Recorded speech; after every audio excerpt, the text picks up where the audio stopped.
قدمنا جيل جديد من الإصلاحات كيفاش غادي نشتغلوا يعني في السنوات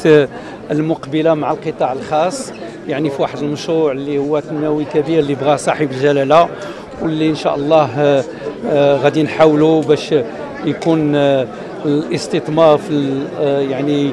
في المركز ديال التصورات ديالنا، باش يكون الشغل وباش نسهلوا المأمورية على المستثمرين، ولا كذلك حتى في العلاقة ديال المواطن مع الإدارة. وهذا كان نقاش اللي هو جيد واللي غادي نعملوا به إن شاء الله في السنوات المقبلة. اليوم غينعقد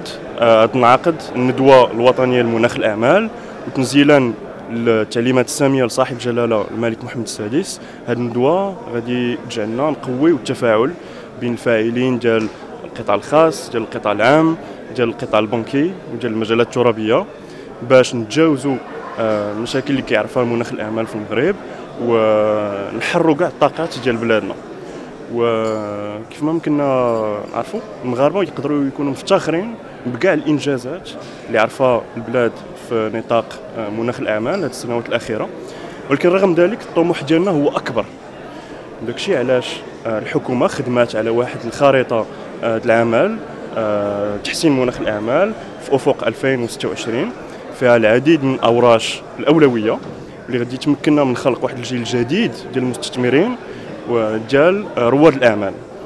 واخيرا اللي يمكن لي نقول هي ان كاع المتدخلين اليوم في هذه الندوه متفقين على واحد الحاجه، وهي اننا احنا محتاجين تحسين مناخ الاعمال باش نقدروا نحققوا الاهداف الطموحه اللي طرح لنا صاحب الجلاله واللي كتجلى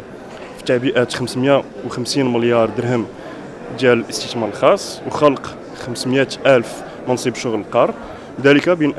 2022 2026.